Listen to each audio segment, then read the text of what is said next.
राघव ने अपना थोड़ा सूजा हुआ सिर जोर से हिलाया और शांत हो गया। ईसा मसीह के जन्म वर्ष 3486 में 100 साल से मरा हुआ हूँ। राघव, राघव, मैं 100 साल बाद पुनर्जन्म लिया है। राघव ईसा मसीह के जन्म दुनिया में सबसे महान संत थे। 100 साल पहले उन्होंने अपनी तलवार का इस्तेमाल करके अमर दुनिया के द्वार को काट दिया, जिससे दुनिया में संतों के लिए एक नया रास्ता बन गया। हालांकि उन्होंने अपने खून की आखिरी बूंद भी खर्च कर दी और संत चट्टान पर गिर पड़े। किसने सोचा होगा कि 100 साल बाद उनका पुनर्जन्म होगा। राघव ने अपना सिर उठाया और खुद को एक अंधेरे और टूटे हुए कमरे में पाया। दीवारें दरारों से भरी हुई थीं और दरवाज़ा बंद था। वह कैद था। राघव ने दरवाजे के बाहर किसी को बात करते हुए सुना। भाई जगदीप, वह मेयर का इकलौता बेटा है। हालांकि वह प्रतिभाशाली नहीं है, लेकिन मेयर उससे बहुत प्यार करता है। अगर मेयर को पता चल गया तो वह बड़ी मुसीबत में पड़ जाएगा। दरवाजे के बाहर 2 मजबूत आदमी खड़े थे। उनमें से एक चिंतित दिख रहा था। ये लखनऊ का सुनसान इलाका था और यहाँ बहुत कम लोग आते थे। तुम्हें किस बात का डर है? कोई नहीं जानता, मेयर भी नहीं। इसके अलावा इस बच्चे का खून पीने के बाद हम तुरंत लखनऊ छोड़ देंगे। रघुवीर, तुम अपने जीवन के बाकी समय में कुछ नहीं बनना चाहते हो, है ना? यांग जगदीप ने उग्रता से कहा। ये सुनकर रघुवीर के चेहरे पर संघर्ष गायब हो गया और उसकी जगह एक निर्दयी भाव आ गया। कोई रास्ता नहीं है। मेयर ने अपने इस बेकार बेटे पर बहुत समय और प्रयास खर्च किया है। उसने उसे बहुत सारी गोलियां खिलाई हैं, लेकिन वह केवल क्यूई दायरे के पहले स्तर पर है। अगर उसने हमें ये गोलियां दी होती तो हम बहुत पहले ही क्यूई हाई स्तर पर पहुंच गए होते, या यहाँ तक कि मॉडल कोर्स स्तर पर भी पहुंच गए होते। ये गोलियां उसके लिए बेकार हैं। बेकार होने के बजाय हम उसकी मदद क्यों नहीं करते? 3 दिनों के बाद जब सफाई की गोलियां उसके शरीर की सभी अशुद्धियों को शुद्ध कर देंगी तो हम उसका खून पिएंगे और अपनी क्षमता बढ़ाएंगे। फिर हम तुरंत यहाँ से चले जाएंगे। भाई जगदीप ठंडी मुस्कान के साथ मुस्कुराए। दोनों पुरुषों के बीच की बातचीत को नए पुनर्जन्म वाले राघव ने सुना। अपने मूल शरीर की यादों के साथ विलय के बाद राघव के चेहरे पर एक ठंडी मुस्कान दिखाई दी। यदि तुम मेरा खून पीना चाहते हो तो तुम्हें मेरा मूत्र पीना होगा। अपनी याददाश्त के जरिए वह जानता था कि बाहर खड़े 2 आदमी मेयर की हवेली के पहरेदार थे। उन्हें उसे मारने और उसका खून पीने की हिम्मत कैसे हुई? राघव बिल्कुल भी नहीं घबराया। दुनिया के सबसे महान संत के रूप में वह ऐसी परिस्थितियों से गुजर चुका था जो इससे 100 गुना ज्यादा खतरनाक थीं। इसके अलावा इन 2 लोगों ने उसे एक शुद्धिकरण की गोली दी थी और उसके खून में मौजूद अशुद्धियों से छुटकारा पाने में उन्हें 3 दिन लगेंगे। ये 3 दिन उसके लिए मौका थे।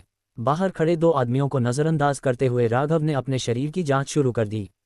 जब उसने अपने शरीर में गोलियों की ताकत महसूस की तो वह बहुत खुश हुआ। नगर के राजा का पिता केवल अपने बेटे को अमृत खिलाना जानता है, लेकिन वह ये नहीं जानता कि उसका बेटा उन्हें बिल्कुल भी अवशोषित नहीं कर सकता। इतने सारे अमृत इकट्ठा होने के कारण देर सवेर कुछ बुरा होगा। हालांकि मेरे लिए ये शरीर बस एक खजाना है। राघव के चेहरे पर मुस्कान थी। महानतम संत के लिए औषधीय शक्ति को अवशोषित करना और परिष्कृत करना हाथ हिलाने जितना आसान था। उन 2 लोगों ने मुझे एक सफाई की गोली भी दी। हालांकि यह एक निम्न श्रेणी की गोली है, लेकिन यह इस शरीर के लिए असीम रूप से फायदेमंद है। मैंने जो भी आध्यात्मिक जड़ी बूटियां जमा की हैं, मैं उन्हें परिष्कृत करूंगा और उन सभी को अवशोषित करूंगा। राघव ने मन ही मन सोचा। उसने अपनी स्मृति से एक क्यू कंडेंसेशन मंत्र ढूंढ लिया और उसका अभ्यास करना शुरू कर दिया। क्यूई कंडेंसेशन मंत्र की मदद से उसके शरीर में मौजूद गोलियों की शक्ति फैलने लगी और राघव के अंगों और हड्डियों में प्रवाहित होने लगी। गोलियों ने राघव की हड्डियों, खून और त्वचा को साफ करना शुरू कर दिया। इस समय सफाई की गोली राघव के शरीर की अशुद्धियों से छुटकारा पाने में भी मदद कर रही थी। गोलियां बहुत शक्तिशाली थीं। इस बेकार युवक का शरीर खजाने से भरा था। ये बहुत बेकार था। कोई आश्चर्य नहीं कि लोग उसे मारने की कोशिश करेंगे। गोलियों को क्यूई में बदलो, बदलो। राघव ने गहरी चीख मारी। अपने शरीर को संयमित करते समय उसके शरीर में मौजूद औषधीय ऊर्जा की विशाल मात्रा धीरे धीरे शुद्ध युवान ऊर्जा में बदलने लगी। दरार, वह क्यू जिंक क्षेत्र के दूसरे स्तर तक पहुंच गया था। केवल 1 घंटे में राघव क्यूई जिंक क्षेत्र के दूसरे स्तर तक पहुंच गया था। क्रैक, क्रैक, तीसरा स्तर, चौथा स्तर, 5वां स्तर। सिर्फ 1 दिन में राघव क्यूई जिंक क्षेत्र के 5वें स्तर तक पहुंच गया था। उसके शरीर में इतनी सारी गोलियां थीं कि जब वह क्यूई जिंक क्षेत्र के 5वें स्तर तक पहुंचा तो उसने केवल आधी गोलियां ही इस्तेमाल की थीं। दरवाजे के बाहर यांग जगदीप और रघुवीर बेचैन होकर उत्सुकता से इंतजार कर रहे थे। भाई जगदीप, 1 दिन हो गया है, क्यों न हम उसे मार डालें और उसका खून ले लें? रघुवीर चिंतित था। नहीं, क्लींजिंग पिल को उसके खून की सारी अशुद्धियां साफ करने में 3 दिन लगेंगे। चलो थोड़ा और इंतजार करते हैं, यांग जगदीप ने कहा। कमरे में राघव लेवल अप करने की भावना में डूबा हुआ था। अमर साधुओं की दुनिया में हर कोई मार्शल आर्ट का अभ्यास करता था। एक बार जब आप क्यूजिंग दायरे के 9वें स्तर पर पहुंच जाते हैं तो आप अपने डेंटियन में क्यूई सागर खोल सकते हैं और क्यूई हाई दायरे तक पहुंच सकते हैं। फिर नश्वर कोर दायरा, स्वर्गीय कोर दायरा और दिव्य कोर दायरा। क्यूई जिंग क्षेत्र के 5वें स्तर तक पहुंचने के बाद राघव रुका नहीं, लेकिन स्तर ऊपर जाने की गति स्पष्ट रूप से धीमी हो गई थी। 2 दिन बाद राघव ने अपने शरीर की सभी गोलियां पचा ली थीं और वह क्यूजिंग दायरे के 8वें स्तर के शिखर पर पहुंच गया था। वह 9वें स्तर से केवल एक कदम दूर था। 3 दिनों में क्यूई जिंग क्षेत्र का 8वां स्तर इस शरीर के साथ ये सीमा है। राघव ने शांति से कहा, अगर कोई और होता तो वे 3 दिनों में 7 स्तर ऊपर जाने में सक्षम होने पर बहुत खुश होते, लेकिन राघव दुनिया का सबसे बड़ा संत था। चाहे वह उसका अनुभव हो या उसका स्वभाव, वह ज्यादातर लोगों की तुलना में कहीं अधिक अनुभवी था। दूसरे शब्दों में, वह एक बूढ़ा राक्षस था। हा, तुम्हारा खून पीने का समय आ गया है। उत्साहित हंसी के साथ दरवाजा खुला और 2 आदमी राघव के सामने प्रकट हुए। मेरा खून पियोगे? तुम लोग मेरा पेशाब पियो। राघव फर्श पर बैठ गया और अपनी दोनों मुट्ठियों से दोनों आदमियों के पेट पर वार किया। दोनों आदमी एक दयनीय चीख के साथ दरवाजे से बाहर भाग गए। ये दोनों लोग मेयर की हवेली के पहरेदार थे। हालांकि वे कमजोर नहीं थे, लेकिन वे क्यूजिंग क्षेत्र के 6ठे स्तर पर ही थे। वे राघव के सामने कोई मुकाबला नहीं कर सकते थे। राघव ने अपने नितंबों से धूल झाड़कर धीरे धीरे कमरे से बाहर निकल गया। उसे पता था कि उसके घूंसे कितने भारी थे और उसे पता था कि ये दोनों आदमी फिर से खड़े नहीं हो पाएंगे। आंगन में यांग जगदीप और रघुवीर फर्श पर लेटे हुए थे, दर्द से अपने पेट पकड़े हुए। वे डर से राघव को देख रहे थे। असंभव, यह असंभव है। आप तो क्यूजिंग क्षेत्र के केवल पहले स्तर पर हैं। भले ही आप मरे नहीं हो, फिर भी आप केवल 3 दिनों में इतने शक्तिशाली कैसे हो सकते हैं?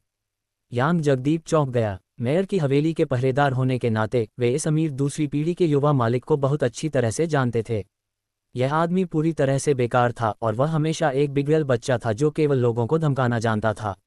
लेकिन अब वह अचानक इतना शक्तिशाली हो गया था। वह पूरी तरह से अलग व्यक्ति था। तुम दोनों गुलाम कुत्तों, तुम में इतनी हिम्मत है कि तुम अपने युवा मालिक के खिलाफ साजिश रचने की भी सोच सकते हो। बोलो, तुम्हें ऐसा करने का आदेश किसने दिया? राघव ने यांग जगदीप को ठंडे अंदाज में देखा। वह मूर्ख नहीं था। चाहे ये दोनों आदमी कितने भी बहादुर क्यों न हो, वे अभी भी मेयर की हवेली के नौकर ही थे। अगर किसी ने उन्हें ऐसा करने का आदेश नहीं दिया होता तो वे उसके साथ कुछ भी करने की हिम्मत नहीं करते। साथ ही क्लींजिंग पिल जैसी गोली ऐसी चीज नहीं थी जिसे 2 गुलाम आसानी से निकाल सकें। नहीं, किसी ने हमें ऐसा करने का आदेश नहीं दिया। हम तुम्हारा खून पीना चाहते थे। यांग जगदीप ने जल्दी से कहा, अगर तुम मुझे नहीं बताओगे तो तुम्हें मुझे बताने का कभी मौका नहीं मिलेगा।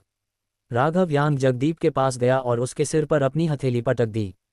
यांग जगदीप का सिर टुकड़ों में बिखर गया और खून और दिमाग का पदार्थ आपस में मिल गया।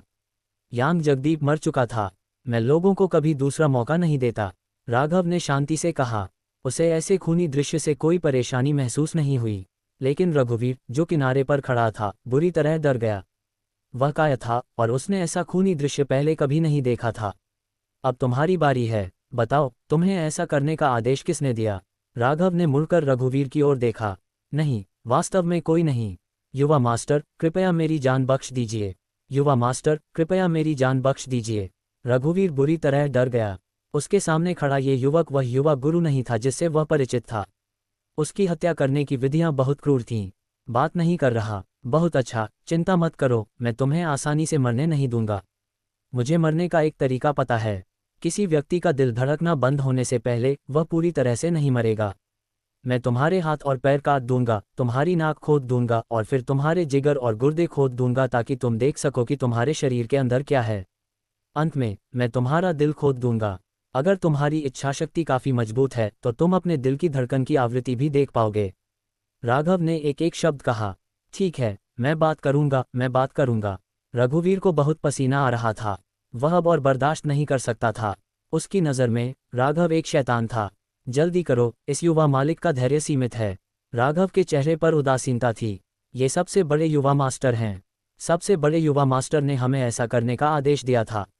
उन्होंने ही हमें सफाई की गोली दी थी। रघुवीर ने कुछ भी छिपाने की हिम्मत नहीं की। रामू। राघव के दिमाग में अचानक एक नाम आया। रामू अपने पिता का दत्तक पुत्र था। चूंकि राघव उम्मीदों पर खरा नहीं उतरा, इसलिए रामू ने इस दत्तक पुत्र को महत्व दिया। कई व्यवसाय राघव को सौंप दिए गए। राघव की याद में उसके बड़े भाई ने उसकी अच्छी देखभाल की। चाहे वह कितनी भी परेशानी क्यों न पैदा करे, रामू उसका ख्याल रखता। रामू मुझसे छुटकारा क्यों चाहती है? राघव ने पूछा। इन सभी वर्षों में राज्यपाल ने आप पर आध्यात्मिक दवा और संसाधनों की एक बड़ी राशि खर्च की है। सबसे बड़े युवा मास्टर स्वाभाविक रूप से ईर्ष्यालु हैं। जब तक आप मर जाते हैं, सबसे बड़े युवा मास्टर भील परिवार के एकमात्र उत्तराधिकारी बन जाएंगे। इसके अलावा कल भील परिवार और भील परिवार के बीच विवाह का दिन है। यदि आप मर जाते हैं तो ये सौभाग्य सबसे बड़े युवा मास्टर पर पड़ेगा। रघुवीर कांपते हुए राघव को वह सब कुछ बता रहा था जो वह जानता था। तो यह ऐसा ही है। राघव के चेहरे पर एक व्यंग्यात्मक भाव उभर आया। राठौर परिवार लखनऊ में एक बड़ा परिवार था, व्यापार जगत में एक दिग्गज। यहाँ तक कि मेयर की हवेली को भी उन्हें कुछ सम्मान दिखाना पड़ता था और वे उन्हें अपमानित करने की हिम्मत नहीं करते थे। अगर भील परिवार शादी के माध्यम से राठौर परिवार के साथ एकजुट हो सकता है तो केवल लाभ ही होगा। ये रामू बहुत ही चालाक और षड्यंत्रकारी था। अगर यह पहले वाला राघव होता तो उसके 100 सैनिक भी उसे हरा नहीं पाते। लेकिन अब मामला अलग था। दुनिया के सबसे महान संत का पुनर्जन्म हुआ था। एक छोटा सा रामू उसे कैसे हरा सकता था? युवा स्वामी, मुझे जो कुछ कहना था वह सब कह दिया है। कृपया इस नन्हे की जान बख्श दीजिए। ये नन्हा आपके लिए कुछ भी करने को तैयार है। रघुवीर लगातार झुकता रहा। मुझे तुम्हारे जैसे गुलाम की जरूरत नहीं है।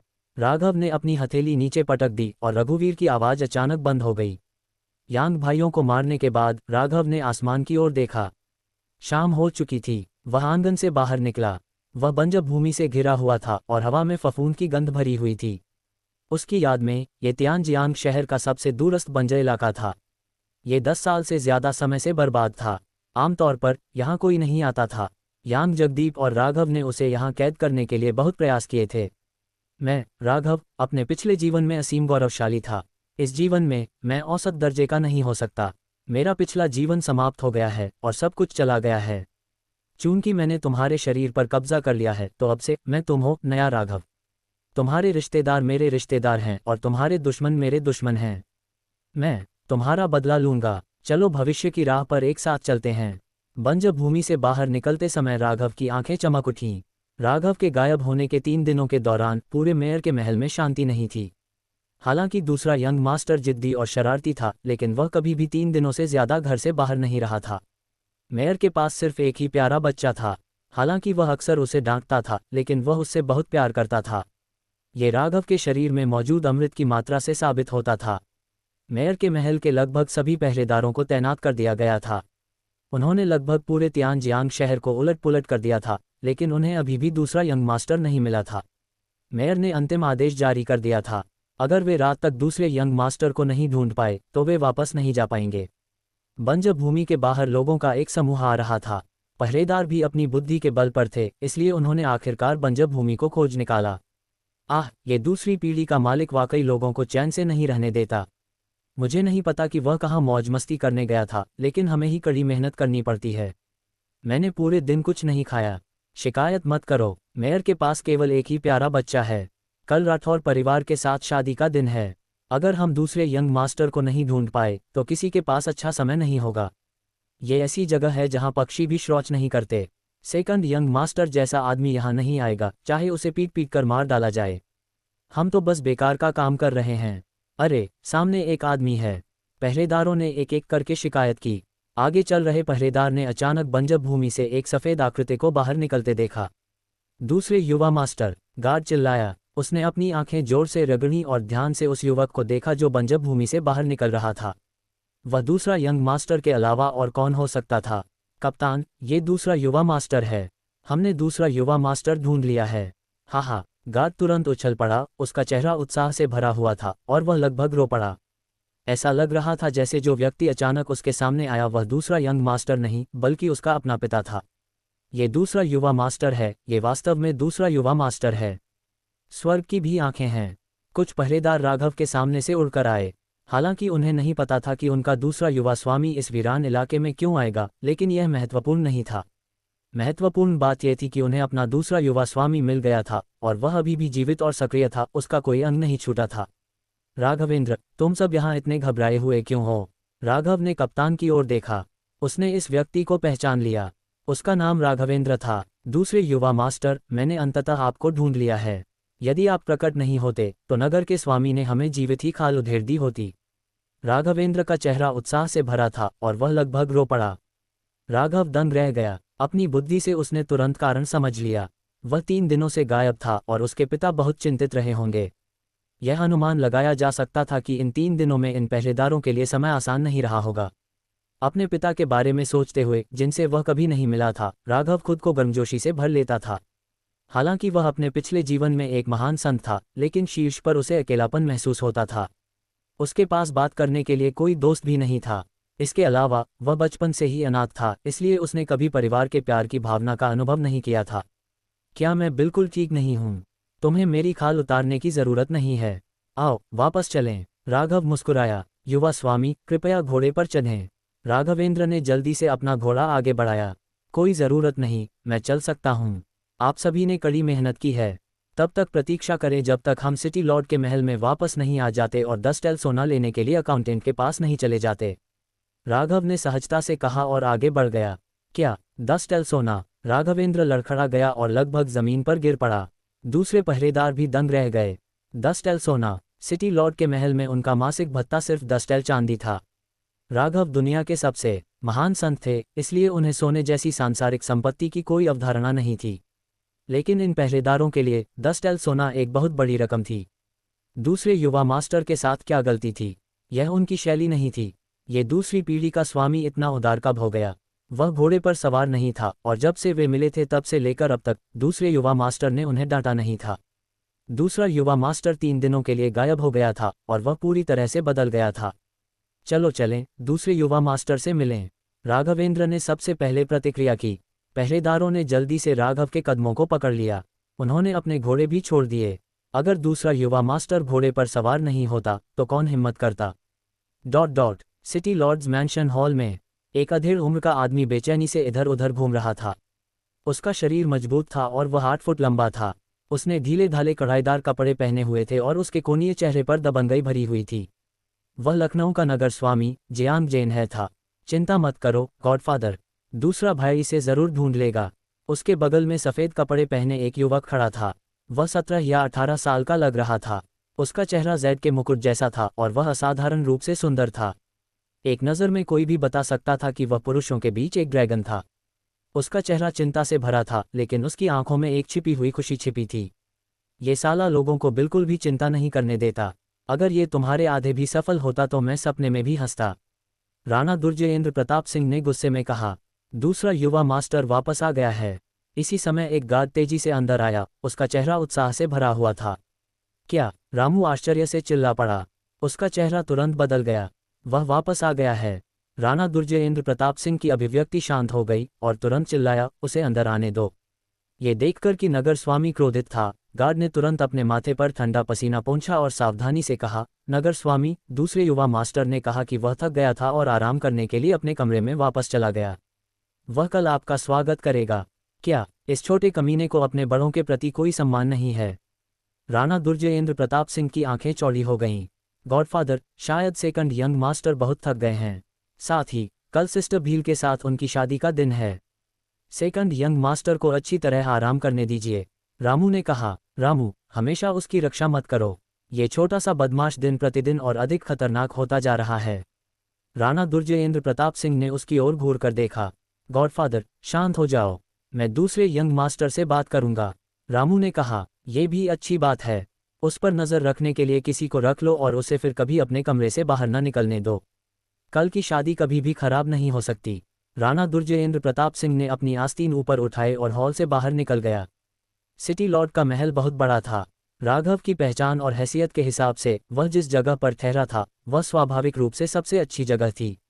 ये 2 मंजिलों वाला एक शांत और सुंदर आंगन था जो कुलीन आभा से भरा हुआ था। राघव अपने हाथों को पीठ के पीछे बांधे आंगन में खड़ा था। चांदनी की चमक उसकी परछाई को फैला रही थी। वह किसी का इंतजार कर रहा था। उसे पता था कि कोई उसे ढूंढने आएगा। दरवाजे के बाहर एक व्यक्ति चुपचाप दिखाई दिया। ये रामू था। जब उसने राघव को बिना किसी चोट के वहां खड़ा देखा तो उसकी आंखों में एक ठंडी रोशनी चमक उठी।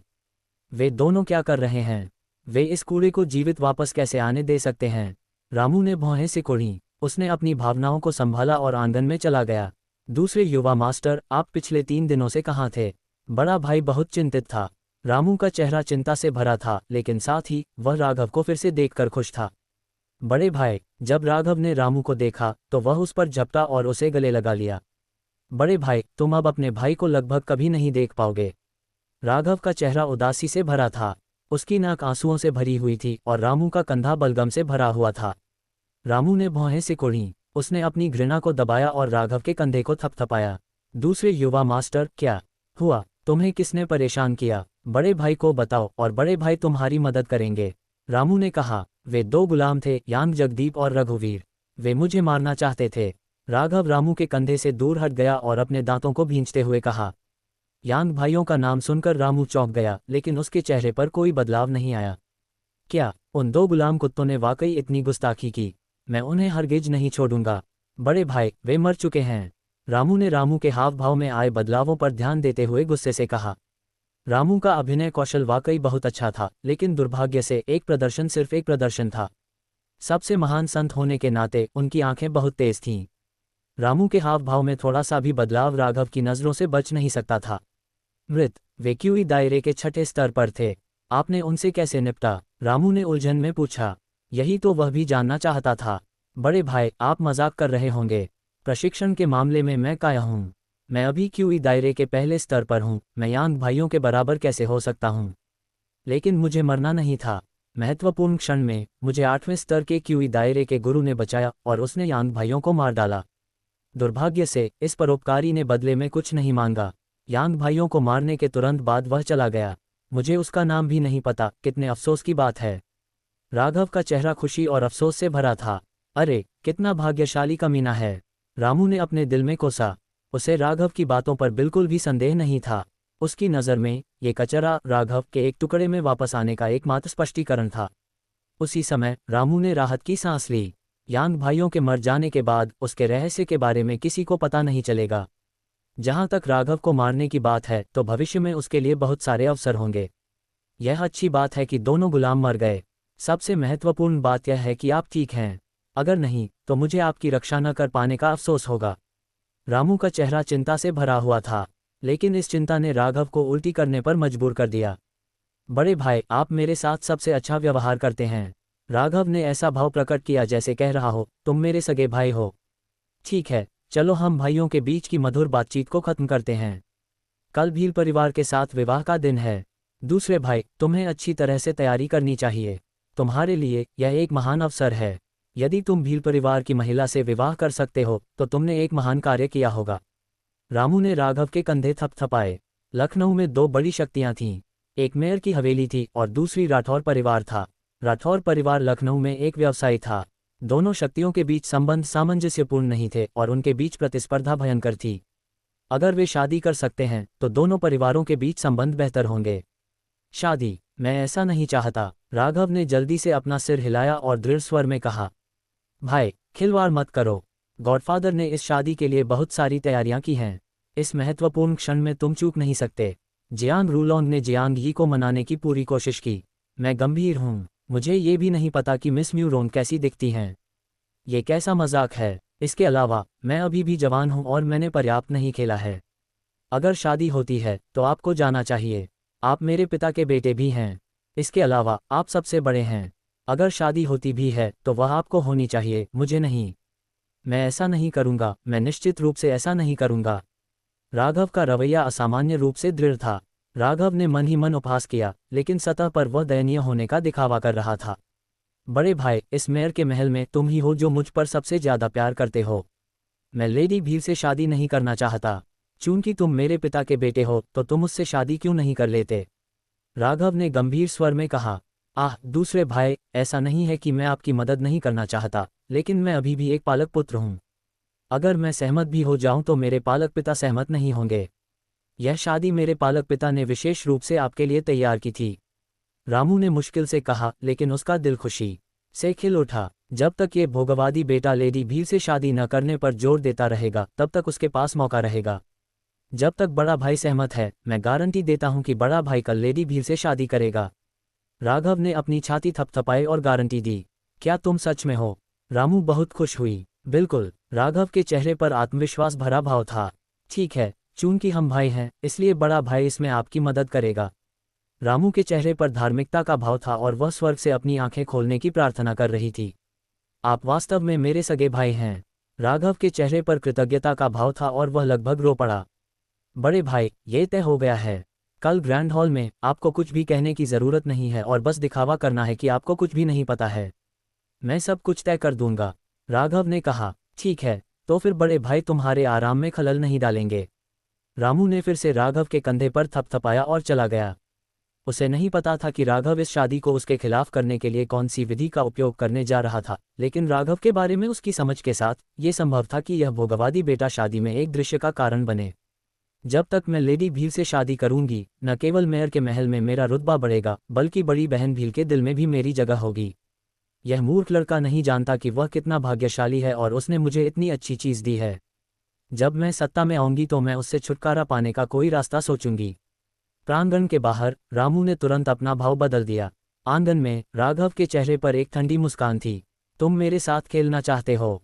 बस मेरे द्वारा खेले जाने तक इंतजार करो। अगली सुबह पूरे शहर के राजा का महल लालटेन और झंडियों से सजाया गया था और बहुत चहल पहल थी। आज तियानजियांग शहर की दो प्रमुख शक्तियों के बीच विवाह का दिन था और यह एक अभूतपूर्व घटना थी। भील कबीले का मुखिया आ गया है। गार्ड की ऊंची आवाज के साथ एक राजसी आकृति सिटी लॉर्ड मैंशन के द्वार पर दाखिल हुई। इस आदमी का शरीर बहुत मजबूत था, मेयर राणा दुर्जयेंद्र प्रताप सिंह से भी ज्यादा मजबूत। वह 40 साल का लग रहा था और उसने फूलों वाला लबादा पहना हुआ था। वह राजसी आभा के साथ चल रहा था। ये व्यक्ति तियानजियांग शहर के दिग्गजों में से एक था, राठौर परिवार का मुखिया रत्नेश। हाँ, स्वागत है भीलजू। आपसे मिलने न जा पाने के लिए मैं क्षमा चाहता हूँ। राणा दुर्जयेंद्र प्रताप सिंह जोर से हंसा और बड़े कदमों से बाहर चला गया। उसके पीछे रामू और राघव भी थे। शहर के राजा जियांग बहुत विनम्र हैं। आज हमारे दो कुलों के बीच विवाह गठबंधन का दिन है। मैं लापरवाही करने की हिम्मत नहीं कर सकता। रत्नेश के चेहरे पर स्पष्ट भाव थे, लेकिन राघव की नज़र में वह सिर्फ एक बूढ़ा लोमड़ी था। राघव की नज़र मुरोंगझान के पीछे पड़ी, लेकिन उसने मिस भील को नहीं देखा। मुरोंगझान अकेले ही आई थी। बेशक ये पर्याप्त था। पूरे तियानजियांग शहर में ऐसे कई मौके नहीं थे जब मुरोंगझान व्यक्तिगत रूप से दिखाई देते थे। वह अकेले ही पूरे जायसवाल परिवार का प्रतिनिधित्व करता था। भाई म्यूरोंग, कृपया अंदर आइए। राणा दुर्जयेंद्र प्रताप सिंह ने उन्हें अंदर आने का इशारा किया और समूह हॉल में चला गया। हॉल के अंदर राणा दुर्जयेंद्र प्रताप सिंह और रत्नेश एक दूसरे के सामने बैठे थे, जबकि राघव और रामू उनके दोनों ओर खड़े थे। भाई जियांग, आपको और मुझे इतना विनम्र होने की आवश्यकता नहीं है। मैं आज अपनी बेटी की शादी के लिए यहाँ हूँ। मेरी राय में आपके बेटे और मेरी बेटी को शादी की तारीख चुनने दें। रत्नेश ने सीधे तौर पर कहा। ऐसा ही होना चाहिए। हमारे दो कुलों के बीच विवाह गठबंधन के साथ तियानजियांग शहर निश्चित रूप से भविष्य में समृद्ध होगा। राणा दुर्जयेंद्र प्रताप सिंह ने अपना सिर हिलाया। फिर वह राघव की ओर मुड़ा और बोला, चेन एर, अपने ससुर को नमस्कार करो। अच्छा, आपका बेटा इतना सुंदर है, इतना सुंदर है, इतना प्रतिभाशाली है। रत्नेश ने राघव को देखा और उसकी प्रशंसा करते रहे। कौन जानता था कि जब उसने ये कहा तो वह कितना झूठा था।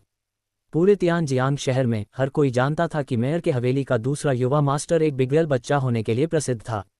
उसकी प्रतिभा बेहद खराब थी और उसने बचपन से ही बहुत सारे अमृत बर्बाद कर दिए थे। अब जब वह 15 साल का हो गया था तो वह क्यूई दायरे के पहले स्तर पर ही था। दूसरी ओर रत्नेश उसकी तारीफों से भरा हुआ था। ऐसा लग रहा था कि वह अपने इस दामाद से बहुत संतुष्ट था। कई बार परिवार का हित किसी भी चीज़ से ज्यादा महत्वपूर्ण होता था। पिताजी, क्या आप गलत हैं? राघव का चेहरा आश्चर्य से भरा था। क्या ये शादी बड़े भाई के लिए नहीं है? राघव के शब्दों ने राणा दुर्जयेंद्र प्रताप सिंह और रत्नेश दोनों को चौंका दिया। रत्नेश ने रामू को देखा और अपना सिर हिलाए बिना नहीं रह सका। यह एक वास्तविक प्रतिभा थी, इतनी कम उम्र में क्यूई दायरे के 9वें स्तर तक पहुंचना। चेन, बकवास मत करो। राणा दुर्जयेंद्र प्रताप सिंह ने भौहें चढ़ा दीं। पिताजी, हालांकि मैं प्रतिभाशाली नहीं हूं, लेकिन मुझे पता है कि मैं मिस म्यूरोंग के लिए पर्याप्त नहीं हूं। अगर मिस म्यूरोंग मुझसे शादी करती हैं तो यह उनके लिए बहुत बड़ा नुकसान होगा। मेरा बड़ा भाई इतनी कम उम्र में ही क्यूई दायरे के 9वें स्तर पर है और वह तियानजियांग शहर के सबसे प्रतिभाशाली लोगों में से एक है। मेरा बड़ा भाई राठौर परिवार से शादी करने के लिए मुझसे ज़्यादा उपयुक्त है। इसके अलावा मैं अभी भी युवा हूं और मुझे शादी के बारे में कोई जानकारी नहीं है। हालांकि मेरा बड़ा भाई मिस म्यूरोंग से कभी नहीं मिला है, लेकिन वह लंबे समय से उससे प्यार करता है। अगर वह उससे शादी कर सकता है तो यह एक आदर्श जोड़ी होगी और इससे मेयर के हवेली और राठौर परिवार के बीच संबंध भी बेहतर होंगे। राघव ने आत्मविश्वास के साथ कहा और रामू की प्रशंसा करते हुए कहा। दूसरी तरफ रामू इतना भावुक हो गया कि वह लगभग रो पड़ा। उसे उम्मीद नहीं थी कि राघव के दिल में उसकी छवि इतनी अच्छी होगी। हाँ, तो भाई जियांग आपके सबसे बड़े बेटे के लिए शादी का रिश्ता तय करना चाहता है। मुझे नहीं पता था कि रामू लंबे समय से मेरी बेटी से प्यार करता है। कितना दुर्लभ है। रत्नेश जोर से हंसा। हालांकि यह केवल परिवार के लाभ के लिए था। अगर उसे रामू और राघव के बीच चयन करना पड़ा तो एक मूर्ख भी जानता होगा कि किसे चुनना है। राणा दुर्जयेंद्र प्रताप सिंह का चेहरा हरा हो गया। वह इस बेवफा बेटे को घर से बाहर निकालना चाहता था, लेकिन रत्नेश को इतना खुश देखकर उसके पास कहने को कुछ नहीं था। राघव ने पहले ही रामू की प्रशंसा करते हुए कहा था कि रामू लंबे समय से मिस भील से प्यार करती थी। अगर राणा दुर्जयेंद्र प्रताप सिंह ने जिद जारी रखी तो न केवल उसका प्यारा बेटा इसकी सराहना नहीं करेगा, बल्कि मुरोंग जान भी दुखी होगा। रूलांग, जल्दी से ससुर को नमस्कार करो। राणा दुर्जयेंद्र प्रताप सिंह ने चेहरे पर एक जबरदस्ती भरी मुस्कान के साथ कहा। नमस्कार ससुर जी। रामू ने तुरंत रत्नेश को प्रणाम किया। बच्चे, तुम्हारा दिल तो खुशी से खिल रहा होगा ना। चिंता मत करो, बाद में तुम रोओगे। राघव ने उपहास किया। उसने हल्के से खांसते हुए कहा, अंकल म्यूरोंग, मैं कल अपने भाई से बात कर रहा था। मेरे भाई की एक और इच्छा है। ओह, तुम्हारी क्या इच्छा है? मेरे और भाई जियान के यहाँ होने से डरने की कोई बात नहीं है। ये स्पष्ट था कि रत्नेश बहुत खुश था, लेकिन राघव के शब्दों ने रामू को चौंका दिया। उसने उलझन भरी नज़रों से राघव को देखा और उसे याद नहीं आ रहा था कि उसने कल क्या कहा था। मेरे भाई ने कहा कि वह लंबे समय से भील कबीले की प्रशंसा करता रहा है। अगर वह भील कबीले में शादी कर पाता तो उसे जीवन में कोई पछतावा नहीं होता। राघव ने मुस्कुराते हुए कहा। लोमड़ी की पूंछ आखिरकार सामने आ गई, लेकिन जैसे ही राघव ने ये कहा, रामू का चेहरा बदल गया। दूसरे भाई, आप क्या बात कर रहे हैं? रामू ने धीमी आवाज में कहा। बड़े भाई, क्या मैं सही हूँ? मुझे पता है तुम ही शर्मिंदा हो, लेकिन इससे कोई फर्क नहीं पड़ता।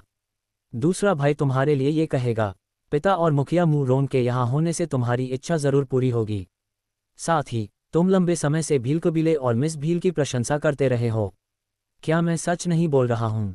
राघव के शब्दों ने रत्नेश को खुश कर दिया।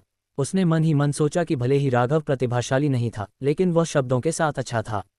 दूसरे भाई, आप? रामू चिंतित था। ये सच था कि वह मिस भील से शादी करना चाहता था, लेकिन वह भील कबीले में शादी नहीं करने वाला था। मिस भील का मेयर के महल में शादी करना और उसका भील कबीले में शादी करना दो बिल्कुल अलग अवधारणाएं थीं। अगर वह मेयर के महल को छोड़ देता है तो वह भील कबीले का सदस्य बन जाएगा। भविष्य में मेयर के महल की हर चीज़ का उससे कोई लेना देना नहीं होगा, और इन सभी वर्षों में उसने जो भी मेहनत की है वह सब बेकार हो जाएगी। भील कबीले के लिए अगर वह भील कबीले में शादी करता है तो उसे महत्व दिए जाने की बात तो दूर, निश्चित रूप से नीची नज़र से देखा जाएगा। अगर ऐसा हुआ तो उसका भविष्य पूरी तरह बर्बाद हो जाएगा। क्या ऐसा हो सकता है कि कल बड़ा भाई छोटे भाई से झूठ बोल रहा था? क्या ये हो सकता है कि भील कबीले के लिए बड़े भाई के प्रशंसा भरे शब्द पाखंडी थे? ये बड़े भाई के व्यक्तित्व जैसा नहीं है। राघव के शब्दों को सुनकर रामू की जुबान रुक गई। इस कमीने ने जानबूझकर यह योजना बनाई होगी। रामू ने घृणा से अपने दांत भींच लिए। वह राघव का गला घोंटकर उसे मार डालने के अलावा और कुछ नहीं चाहता था। राघव के शब्दों ने उसे एक घातक झटका दिया और उसके पास स्थिति को बदलने का मौका भी नहीं था। रामू मूर्ख नहीं था। वह जानता था कि राघव ने उसे धोखा दिया है, लेकिन एक बात उसे समझ नहीं आई। ये निकम्मा प्लेबॉय अचानक इतना होशियार कैसे हो गया कि उसने उसे धोखा भी दे दिया। आप अभी भी इस संत के साथ प्रतिस्पर्धा करने में सक्षम नहीं हैं। राघव ने मन ही मन उपहास किया। रामू उसे मारना चाहता था और उसे यह हिसाब चुकाना था। आज का खेल तो बस शुरुआत थी। हाँ, मैंने नहीं सोचा था कि आपका बेटा मेरी बेटी की इस हद तक प्रशंसा करेगा। रामू लखनऊ की एक उत्कृष्ट प्रतिभा है। अगर वह हमारे भील कबीले में शादी कर सके तो ये बहुत अच्छा होगा। भविष्य में हमारे दो कबीले एक परिवार होंगे। लखनऊ में कौन अवज्ञा करने की हिम्मत करेगा? रत्नेश खिलखिलाकर हंसा। दूसरी तरफ राणा दुर्जयेंद्र प्रताप सिंह का चेहरा उदास था। आज की घटनाएं उसकी उम्मीद से बिल्कुल अलग थीं। पहले एक प्रतिस्थापन था और अब वह भील कबीले में शादी करने जा रहा था। रूलांग, क्या तुमने इस पर गहराई से सोचा है? राणा दुर्जयेंद्र प्रताप सिंह ने रामू को देखा। राणा दुर्जयेंद्र प्रताप सिंह रामू की शादी भील कबीले में होने देना बर्दाश्त नहीं कर सकता था। सूर्यांशी कबीले का कारोबार बहुत बड़ा था और रामू एक काबिल सहायक था, लेकिन वह अपने गॉडसन के फैसले का सम्मान करना चाहता था। अगर रामू वाकई ऐसा सोचता था तो वह सिर्फ सहमत हो सकता था। पिताजी, बिल्कुल, मैं बड़े भाई के विचारों को सबसे अच्छी तरह से जानता हूँ। अब जब उनकी इच्छा पूरी हो गई है तो वे बहुत खुश होंगे।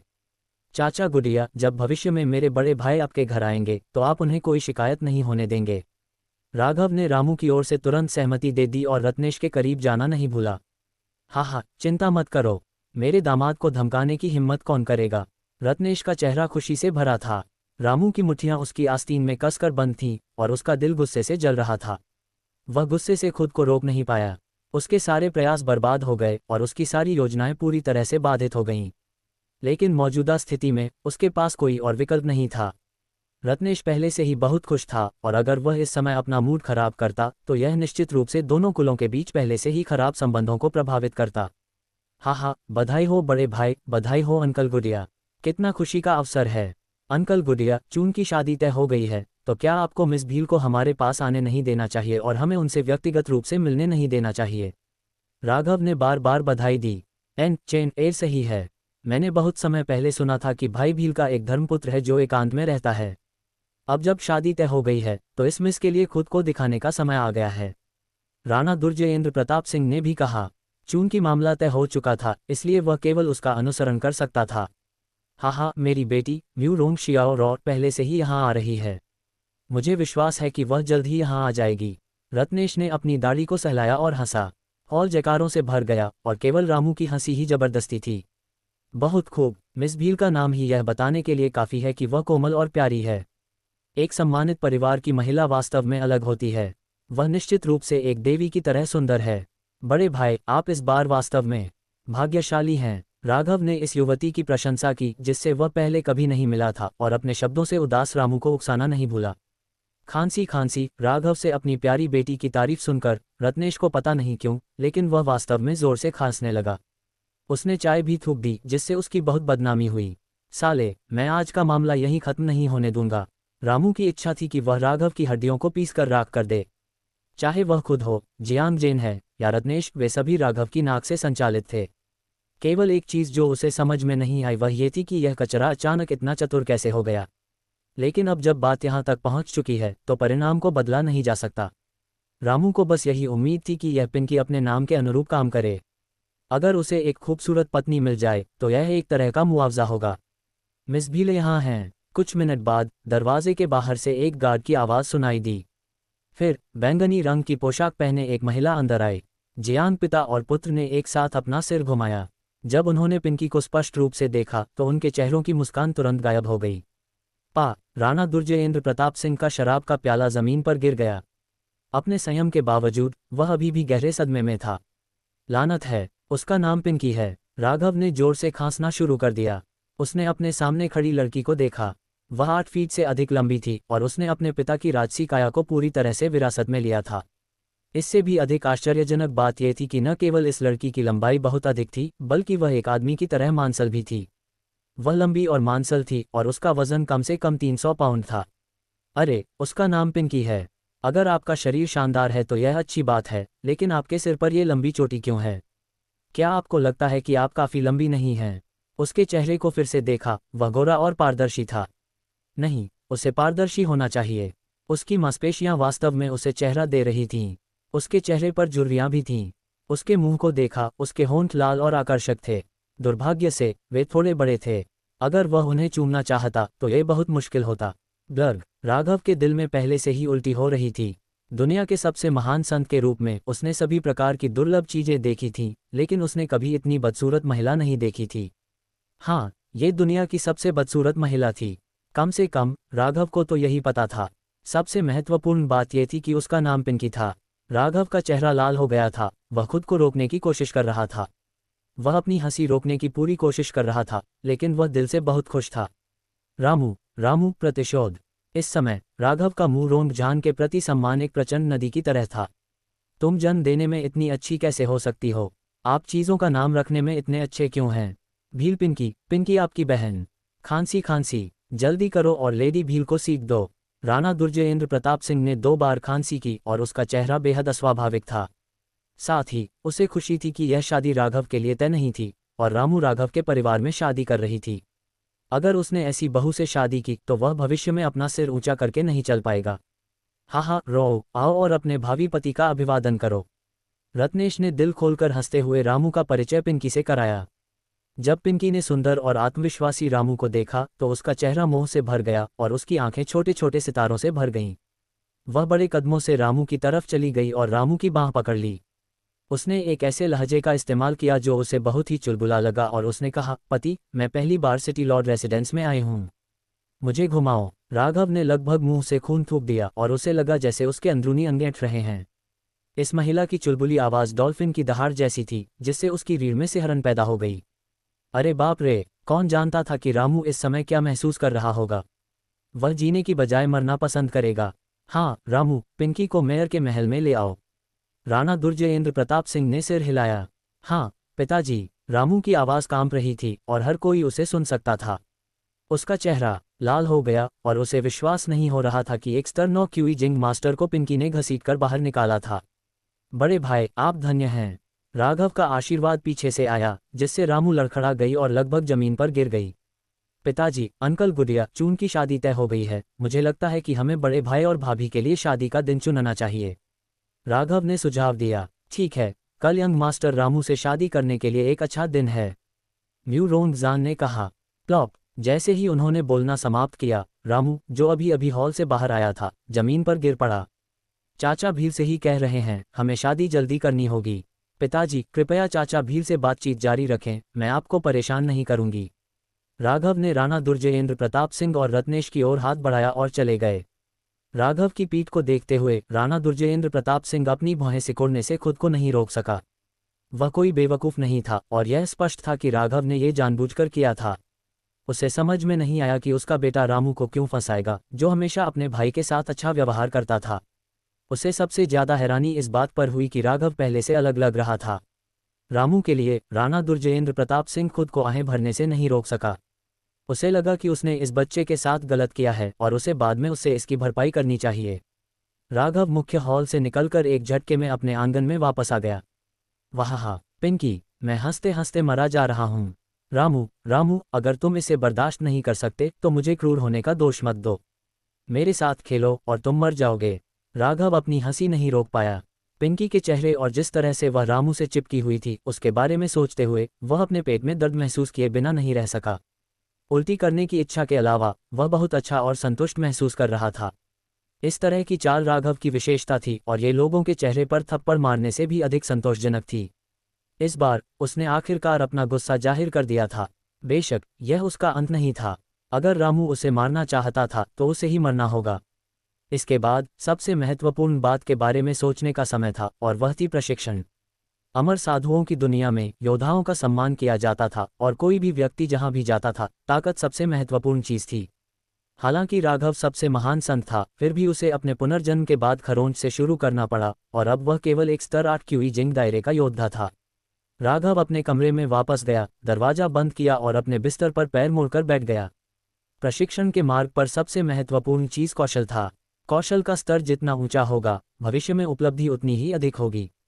दुनिया के सबसे महान संत के रूप में उन्होंने अपने जीवन में अनगिनत कौशल एकत्र किए थे और उनमें से कोई भी एक सुगंधित आकाश के लोगों को इसके लिए लड़ने के लिए पर्याप्त था। अमर साधुओं की दुनिया में कौशल को 4 स्तरों में विभाजित किया गया था: नश्वर, पृथ्वी, स्वर्ग और संत। राघव की याद में 3 संत स्तर के कौशल थे और उनमें से प्रत्येक अकल्पनीय रूप से मूल्यवान था। यहाँ तक कि दिव्य महाद्वीप में सुपर संप्रदायों के कौशल की तुलना भी उनसे नहीं की जा सकती थी। हालांकि राघव ने इन तीनों कौशलों में से किसी को भी चुनने की योजना नहीं बनाई थी और उसने जुबान युआन कौशल का अभ्यास करने की भी योजना नहीं बनाई थी, जिसका उसने अपने पिछले जीवन में अभ्यास किया था। ऐसा इसलिए था क्योंकि उसके पास एक और कौशल था, ड्रैगन परिवर्तन कौशल। ये कौशल कुछ ऐसा था जो राघव ने अपने पिछले जीवन में कुछ प्राचीन खंडहरों में पाया था। यह एक अद्वितीय कौशल था। ड्रैगन परिवर्तन कौशल एक प्राचीन कौशल। राघव के अनुमान के अनुसार ये कौशल संत स्तर से कहीं आगे निकल गया था और उस स्तर तक पहुंच गया था जहां तक वह भी नहीं पहुंच सकता था। हालांकि ड्रैगन परिवर्तन कौशल का अभ्यास करने के लिए बहुत सख्त आवश्यकता थी। अभ्यासी को बुनियादी स्तर से शुरू करना था। जब राघव ने ड्रैगन परिवर्तन कौशल प्राप्त किया तो वह पहले से ही एक संत के स्तर पर था। अपने साहस के साथ भी उसके पास अपनी खुद की साधना को नष्ट करने और शुरुआत से शुरू करने का साहस नहीं था। अपने पिछले जीवन में इस कौशल का अभ्यास न कर पाना राघव का सबसे बड़ा अफसोस था। अब जब उसका पुनर्जन्म हुआ है तो वह इस पछतावे की भरपाई कर सकता है। वह केवल क्यूई जिंग स्तर पर था और उसने अभी तक अपना क्यूई सागर या नश्वर कोर भी नहीं बनाया था, जो ड्रैगन परिवर्तन कौशल का अभ्यास करने के लिए बुनियादी आवश्यकता थी। राघव ने ड्रैगन परिवर्तन कौशल का मंत्र पहले ही याद कर लिया था। अब एक विचार के साथ रहस्यमय मंत्र उसके दिमाग में बाढ़ की तरह घुस गया। ये कौशल बहुत शक्तिशाली था। मंत्र के अनुसार ड्रैगन परिवर्तन कौशल का अभ्यास करने से दुनिया की किसी भी रक्त रेखा के साथ विलय हो सकता है और हजारों रक्त रेखाएं किसी के शरीर में विलीन हो सकती हैं। सिर्फ यही एक बात किसी को पागल बनाने के लिए काफ़ी थी। ड्रैगन ट्रांसफॉर्मेशन कौशल से अभ्यासी को अपने डेंटियन में ड्रैगन के निशान बनाने की अनुमति मिलती है। बनने वाला हर ड्रैगन मार्क अभ्यासी की ताकत को 10,000 पाउंड तक बढ़ा देता है। ड्रैगन ट्रांसफॉर्मेशन कौशल के चरम पर कोई व्यक्ति अपने शरीर में 108,000 ड्रैगन के निशान बना सकता है। इसके अलावा ड्रैगन मार्क्स व्यक्ति की ताकत भी बढ़ा सकते हैं। मंत्र के अनुसार एक बार 108,000 ड्रैगन मार्क्स बन जाने के बाद व्यक्ति ड्रैगन गेट को तोड़कर ड्रैगन बन सकता है। एक ड्रैगन मार्क 108,000 ड्रैगन मार्क की ताकत बढ़ा सकता है।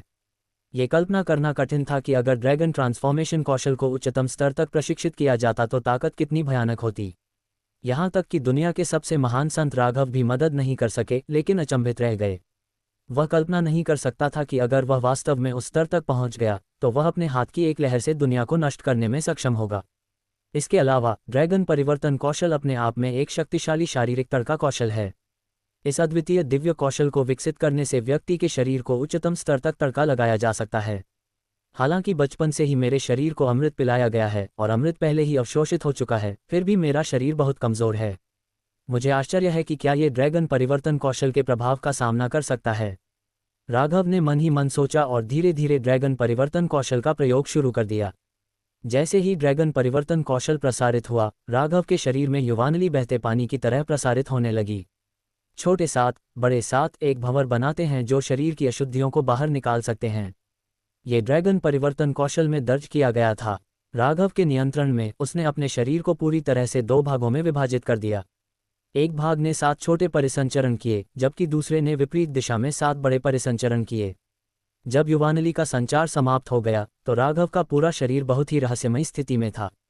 उसका शरीर एक तेज गति वाली मशीन की तरह था जिसे रोका नहीं जा सकता था।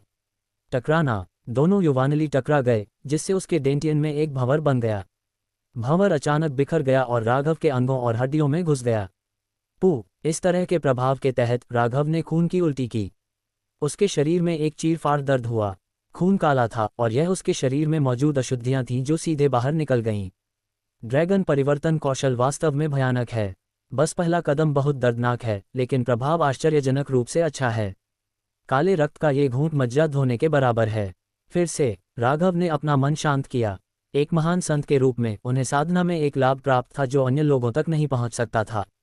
अपने मन को केंद्रित करो और सावधान रहो, ब्रह्मांड सबसे ऊपर है। चरम शक्ति ही ड्रैगन परिवर्तन की शुरुआत है। ड्रैगन ट्रांसफॉर्मेशन कौशल का मंत्र राघव के दिल में एक स्पष्ट धारा की तरह बह रहा था। उसके शरीर के सख्त होने के कारण उसका शरीर लगातार चीरने वाले दर्द से पीड़ित था। हालांकि ये दर्द उसके लिए कुछ भी नहीं था। 2 घंटे बाद का, यहाँ तक कि राघव ने भी उम्मीद नहीं की थी कि ड्रैगन ट्रांसफॉर्मेशन कौशल इतना शक्तिशाली होगा। केवल 2 घंटे के प्रशिक्षण के बाद राघव क्यूई जिंग दायरे के 9वें स्तर पर पहुंच गया था। इसके अलावा राघव की युवान शक्ति ही एकमात्र ऐसी चीज़ नहीं थी जिसमें सुधार हुआ था। 2 घंटे की ट्रेनिंग के बाद उसका शरीर पहले से कहीं ज़्यादा मजबूत हो गया था। उसके शरीर की ताकत और समन्वय दोनों में ही काफ़ी सुधार हुआ था।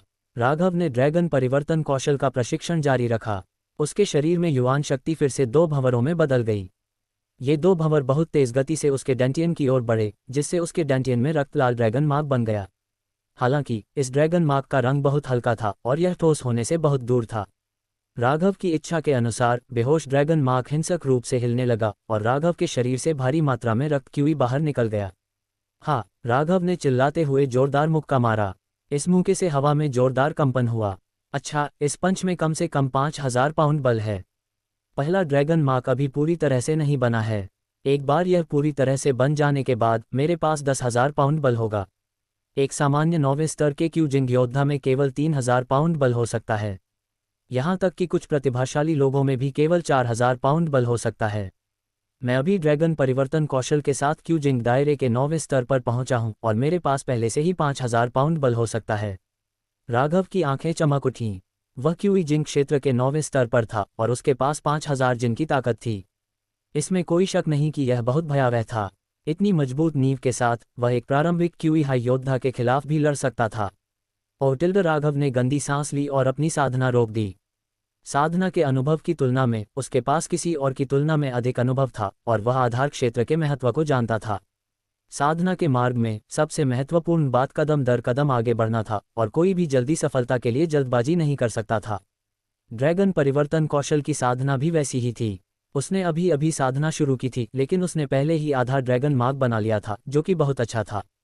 इसके अलावा योद्धा की साधना के लिए बहुत सारे संसाधनों की आवश्यकता होती है। गोलियां, प्राकृतिक सार, ये सभी अपरिहार्य थे। राघव जिस ड्रैगन परिवर्तन कौशल की साधना कर रहा था, उससे उसे स्वर्ग और पृथ्वी के बीच किसी भी रक्तरेखा को अवशोषित करने और परिष्कृत करने की अनुमति मिली। ये निस्संदेह एक भयानक क्षमता थी, क्योंकि स्वर्ग और पृथ्वी के बीच बहुत सारी रक्तरेखाएं थीं। कुछ शक्तिशाली प्राचीन रक्तरेखाएं, आदिम जानवरों की कुछ रक्तरेखाएं, वे सभी शक्तिशाली क्षमताओं के साथ आईं। मुझे मरे हुए 100 साल हो गए हैं और मुझे नहीं पता कि इन 100 सालों में क्या हुआ। मेरी याददाश्त में लखनऊ क्यूई प्रांत का एक सामान्य शहर था और मुझे नहीं पता कि ये दिव्य महाद्वीप से कितनी दूर है। राघव ने मन ही मन सोचा। हालांकि वह संत मूल क्षेत्र में सबसे महान संत था, लेकिन उसे क्यूई प्रांत जैसी जगह याद नहीं थी। संत मूल क्षेत्र बहुत बड़ा था और कोई नहीं जानता था कि यह कितना बड़ा था। क्यूई प्रांत बस एक दूरस्थ स्थान था। चलो अध्ययन कक्ष में चलते हैं। मेरे पिता सुगंधित आकाश नगर के स्वामी हैं। उनके पास अमर साधुओं की दुनिया के इतिहास से संबंधित कुछ पुस्तकें होनी चाहिए। 100 साल पहले मैंने अपनी तलवार से स्वर्ग को काट डाला और अमर दुनिया का द्वार खोल दिया। इतनी बड़ी घटना, यहाँ तक कि सबसे दूरस्थ स्थान को भी इसके बारे में पता होना चाहिए। जैसे ही राघव बोल रहा था, वह कमरे से बाहर चला गया और अध्ययन कक्ष की ओर चला गया। मेयर का अध्ययन कक्ष ऐसी जगह नहीं थी जहां आम लोग जा सकें। वहां न केवल ऐसी किताबें थीं जिन्हें राणा दुर्जयेंद्र प्रताप सिंह पढ़ना पसंद करते थे, बल्कि वहां कुछ बुनियादी युद्ध कौशल भी थे जहां आम लोग नहीं जा सकते थे। बेशक राघव कोई आम व्यक्ति नहीं था। पूरे शहर में ऐसी कोई जगह नहीं थी जहां वह न जा सके। स्वाभाविक रूप से राघव को अध्ययन कक्ष में प्रदर्शित युद्ध तकनीकों को देखने की जहमत नहीं उठानी पड़ी। राघव ने सेंट युआन इतिहास की एक किताब ढूंढी और उसे उलट पलट कर देखा। इस पुस्तक में न केवल अमर साधुओं की दुनिया का महत्वपूर्ण इतिहास दर्ज है, बल्कि अमर साधुओं की दुनिया का विभाजन भी है। हालांकि यह विस्तृत नहीं था, लेकिन राघव के लिए समझने के लिए यह पर्याप्त था। राघव ने जब ईसा मसीह के जन्म इतिहास पुस्तक का पहला पृष्ठ देखा तो वह अपनी हंसी रोक नहीं सका। पहला पृष्ठ उस महानतम संत के बारे में था जिसने 100 साल पहले स्वर्ग को चीरकर संत क्लिफ पर अपनी जान दे दी थी। 100 साल पहले राघव ने अपना संत रक्त समाप्त कर दिया और अमर दुनिया से जुड़ने वाले दरवाजे को तोड़ दिया। वह भी संत चट्टान पर मर गया और उसके बाद क्या हुआ, यह कोई नहीं जानता। ईसा मसीह के जन्म इतिहास पुस्तक के अभिलेखों के अनुसार अमर साधुओं की दुनिया में पिछले 100 वर्षों में भूचाल आ गया था। अमर दुनिया के द्वार खोलने के बाद जो संत लंबे समय से रह रहे थे, उन्हें आगे बढ़ने का अवसर दिया गया। अगले 10 वर्षों में वे सभी अमर दुनिया में चढ़ गए। संतों की सुरक्षा और अधिकार क्षेत्र के खत्म होने के कारण अमर साधुओं की दुनिया में अराजकता फैल गई थी। राक्षसों और शैतानों के उदय के अलावा प्रमुख ताकतों के बीच प्रतिस्पर्धा भी भयंकर थी। यहाँ तक कि प्राचीन महान संप्रदाय भी खत्म हो गए थे। स्वाभाविक रूप से नए संप्रदायों का उदय हुआ था। ये कहा जा सकता है कि अमर साधुओं की दुनिया में पिछले 100 वर्षों में धरती हिला देने वाले बदलाव हुए हैं। बहुत बुरा हुआ, इतिहास की किताबों में दिव्य महाद्वीप के बारे में बहुत कम रिकॉर्ड थे और वे बहुत स्पष्ट नहीं थे। राघव के पास ये जानने का कोई तरीका नहीं था कि दिव्य महाद्वीप में किस तरह के बड़े संप्रदाय थे, और वह नहीं जानता था कि वहाँ कौन कौन सी प्रसिद्ध हस्तियाँ थीं। हालांकि वह जानता था कि उसका युग पूरी तरह से बीत चुका है और आज एक नई शुरुआत है। संत मूल विश्व विशाल और असीम था। ये 5 महाद्वीपों में विभाजित था: पूर्वी महाद्वीप, पश्चिमी महाद्वीप, दक्षिणी महाद्वीप, उत्तरी महाद्वीप और सबसे समृद्ध महाद्वीप दिव्य महाद्वीप। अपने पिछले जीवन में राघव दिव्य महाद्वीप का नागरिक था। लखनऊ क्यूई प्रांत में एक छोटा सा शहर था। अमर साधुओं की दुनिया की तो बात ही छोड़िए, पूरे पूर्वी महाद्वीप की तुलना में भी लखनऊ दयनीय रूप से छोटा था। पूर्वी महाद्वीप में कुल 128 प्रांत थे। क्यूई प्रांत उनमें से एक था। इतिहास की किताब में विशिष्ट रैंकिंग दर्ज नहीं की गई थी। पूर्वी महाद्वीप, 128 प्रांत। लगता है मुझे अभी भी बहुत लंबा रास्ता तय करना है। राघव ने इतिहास की किताब बंद कर दी और उसके चेहरे पर मुस्कान आ गई। जल्दी या बाद में वह उस दिव्य महाद्वीप पर कदम रखेगा जिसके लिए अनगिनत साधक तरसते हैं। एक बार जब उसका पुनर्जन्म होगा तो वह एक बार फिर इस महाद्वीप की चोटी पर कदम रखेगा और अमर क्षेत्र में प्रवेश करेगा। राघव ने खिड़की से बाहर देखा और पाया कि आसमान में पहले से ही अंधेरा था। वह ड्रैगन ट्रांसफॉर्मेशन स्किल का अभ्यास कर रहा था और इतने लंबे समय से अध्ययन कक्ष में बैठा था। वह समय के बारे में भूल गया था। पिताजी ने रत्नेश को भेजने के बाद मेरी तलाश नहीं की। राघव मुस्कुराया और थोड़ा हैरान हुआ। आज हॉल में उसके प्रदर्शन के आधार पर राणा दुर्जयेंद्र प्रताप सिंह निश्चित रूप से उसे ढूंढेगा, लेकिन उसकी ओर से कोई हलचल नहीं हुई। ये वास्तव में अजीब था। वास्तव में राणा दुर्जयेंद्र प्रताप सिंह ने तुरंत राघव की तलाश की। जब उसने नौकरों से सुना कि उसका बेटा अध्ययन कक्ष में प्रवेश कर गया है तो वह चौंक गया। 15 साल हो गए थे और यह पहली बार था जब उसका बेटा अध्ययन कक्ष में आया था। राणा दुर्जयेंद्र प्रताप सिंह स्वाभाविक रूप से इतनी अच्छी चीज को परेशान नहीं करेगा। राघव खड़ा हो गया। अब वह किसी से मिलने जा रहा था, रामू। रामू कभी भी म्यूरोंग शियाओ से शादी नहीं करेगा और वह उसके परिवार में शादी भी करेगा। यह एक आदमी का फैसला था। अगर यह राघव खुद होता और उसे आत्महत्या करने या म्यूरोंग शियाओ से शादी करने के बीच चयन करना होता तो राघव आत्महत्या करना पसंद करता। कल शादी का दिन था। अगर कोई दुर्घटना नहीं हुई तो रामू आज रात जरूर कुछ करेगा। अगर वह राघव था तो उसके पास सिर्फ एक ही विकल्प होगा, कैस्टेलिन की हवेली छोड़ देना और भविष्य में बदला लेने के लिए वापस आना। रामू के व्यक्तित्व के साथ वह इन सभी वर्षों में की गई अपनी सारी मेहनत को नहीं छोड़ेगा। वह राघव से दिल से नफरत करता था और वह पूरे कास्टेलिन की हवेली से भी नफरत करता था। अपनी प्रतिभा के साथ वह कास्टेलिन की हवेली छोड़ने पर भी एक अच्छा जीवन जीने में सक्षम होगा। राघव अपने किसी भी दुश्मन को जाने नहीं देगा और वह निश्चित रूप से किसी भी संभावित खतरे को अस्तित्व में बने रहने की अनुमति नहीं देगा। अध्ययन कक्ष से बाहर निकलकर राघव रामू के आंगन की ओर चला गया। कास्टेलिन की हवेली के पालक पुत्र के रूप में हवेली में रामू की स्थिति कम नहीं थी और उसका निवास भी बुरा नहीं था। राघव की तरह उसका अपना आंगन था जो शांत और कल्टीवेशन के लिए उपयुक्त था। अभी रामू काले कपड़े पहनकर आंगन में खड़ा था। चांदनी में उसका चेहरा उदास था और उसकी आंखें जहरीले सांप की तरह थीं। राघव, तुमने मेरा सब कुछ बर्बाद कर दिया। मैं जल्द या बाद में इसका बदला लूंगा। एक दिन ऐसा आएगा जब ये कास्टेलिन हवेली मेरी होगी, रामू। रामू ने अपने दांत पीसते हुए और अपनी मुट्ठियां कसते हुए कहा। ये सोचकर कि कैसे वह उस बदसूरत महिला के साथ आधे दिन तक कैस्टेलिन की हवेली में घूमता रहा, रामू का शरीर कांप उठा। हर सेकंड उसे यातना के 1 साल जैसा महसूस हुआ और यह उसकी आत्मा और शरीर का दोहरा विनाश था। अगर उसने वास्तव में पिंकी से शादी की और भील कबीले में शादी की तो उसका भविष्य अकल्पनीय होगा। कोई भी आदमी पिंकी को बर्दाश्त नहीं कर सकता था, कम से कम रामू को तो नहीं। इसलिए उसे जाना पड़ा। दुर्भाग्यवश वहां कोई था जिसने उसे जाने नहीं दिया। यो बड़े भाई, इतनी रात में आप इतने सलीके से क्यों तैयार हैं? कल आपकी और भाभी की शादी है। मेरी राय में बड़े भाई को अच्छी तरह आराम करना चाहिए। राघव बाहर से आंगन में आया और रामू को बधाई दी। राघव को देखकर रामू की आंखों से ठंडी रोशनी की 2 किरणें निकली और उसके दिल से एक बेकाबू गुस्सा उभर आया। राघव, तुम मुझे नुकसान क्यों पहुंचाना चाहते हो? रामू ने ठंडे स्वर में कहा। उसी समय गेट के बाहर एक आदमी दिखाई दिया। ये राणा दुर्जयेंद्र प्रताप सिंह था जो रामू से मिलने आया था। राणा दुर्जयेंद्र प्रताप सिंह ने रामू की बातें सुनी और वह रुक गया और अपनी सांस रोककर आंगन के बाहर खड़ा हो गया। तुम्हें नुकसान पहुंचाऊंगा? बड़े भाई, मैं आपको क्यों नुकसान पहुंचाऊंगा? क्या भील कबीले के साथ विवाह संबंध वही नहीं है जो आप हमेशा से चाहते थे? मैं तुम्हारी मदद कर रहा हूं। इसके अलावा पिंकी की छवि को देखो। इसका मतलब है कि भील कबीले की भूख अच्छी है। अगर तुम जाओगे तो तुम्हें भोजन और कपड़ों की चिंता नहीं करनी पड़ेगी। तुम्हें मेरा आभारी होना चाहिए, राघव ने गंभीर चेहरे से कहा। उसे ऐसा नहीं लगा कि उसके शब्द बेशर्मी से भरे थे। बस मेरे सामने उस बदसूरत औरत का जिक्र मत करो। कल तुम ही थे जिसने मुझसे शादी के लिए तुम्हारी जगह किसी और को लाने की भीख मांगी थी। तुमने भील कबीले में शादी करने के बारे में कुछ नहीं कहा। राघव, मैंने हमेशा तुम्हारे साथ अच्छा व्यवहार किया है। अगर तुम मुझे भगाना चाहते हो तो बस एक शब्द कह दो। तुम ऐसा घिनौना तरीका क्यों अपनाओगे? रामू की आंखें आक्रोश से भरी हुई थीं। वह राघव को 2 बार काटना चाहता था। ये सुनकर राणा दुर्जयेंद्र प्रताप सिंह का चेहरा उदास हो गया। उसे लगा कि रामू के साथ अन्याय हुआ है। इस मामले में राघव बहुत आगे निकल गया था। मेरे साथ अच्छा व्यवहार करो तो फिर आइए हम अपने सारे पत्ते मेज पर रख दें और हिसाब बराबर कर लें। राघव का चेहरा बदल गया। राणा दुर्जयेंद्र प्रताप सिंह दरवाजे के बाहर था। रामू को शायद इसका एहसास न हो, लेकिन ये राघव की समझ से बच नहीं सकता था। अगर ऐसा था तो वह अपने सारे पत्ते टेबल पर रख देगा। वह रामू को भागने का कोई मौका नहीं देगा। रामू, मैं आपसे पूछना चाहता हूँ, आपने यांग जगदीप और रघुवीर से मुझे जान से मारने और मेरा खून बहाने के इरादे से मुझे बंजर भूमि पर अपहरण करने के लिए कहा था। क्या यह मेरे भले के लिए है? एक बार जब मैं खत्म हो जाऊंगा तो तुम सूर्यांशी कबीले के एकमात्र उत्तराधिकारी बन जाओगे। एक बार जब मैं खत्म हो जाऊंगा तो भील कबीले के साथ विवाह गठबंधन तुम्हारे हाथों में आ जाएगा। क्या यह मेरे अपने भले के लिए है? क्या मैं सही कह रहा हूँ मेरे अच्छे बड़े भाई? राघव की आंखें ठंडी हो गईं। रामू के चेहरे पर भाव बदल गए। उसे आखिरकार समझ में आ गया कि राघव उसे क्यों फंसाना चाहता था, लेकिन उसे समझ में नहीं आया कि यह प्लेबॉय अचानक इतना चालाक कैसे हो गया। वे सिर्फ दो गुलाम हैं, चाहे वे कितने भी बहादुर क्यों न हो, वे अपने मालिक को मारने की हिम्मत नहीं करेंगे। इसके अलावा यांग भाइयों की स्थिति के साथ वे कभी भी सफाई की गोली नहीं पा सकेंगे।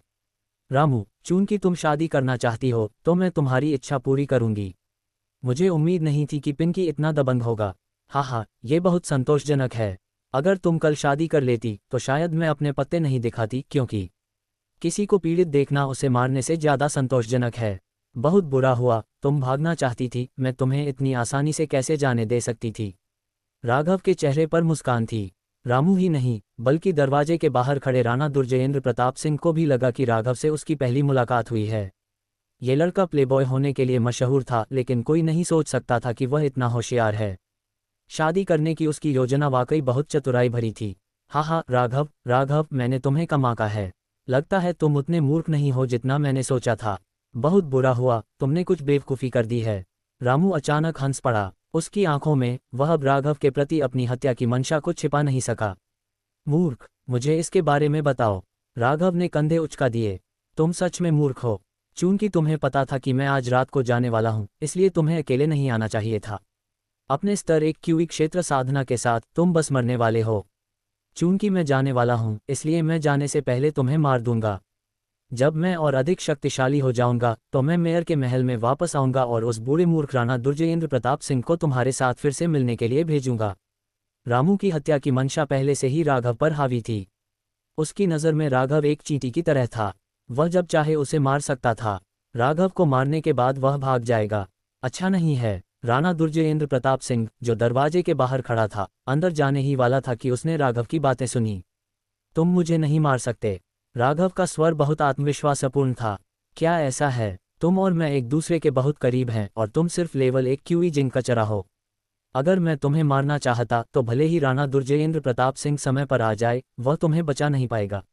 रामू ने उपहास किया। मुझे खेद है, मैं अब क्यूई जिंक क्षेत्र के पहले स्तर पर नहीं हूं, मैं 9वें स्तर पर हूं। जैसे ही राघव ने बात की, उसने तुरंत अपनी आभा उपस्थिति जारी कर दी।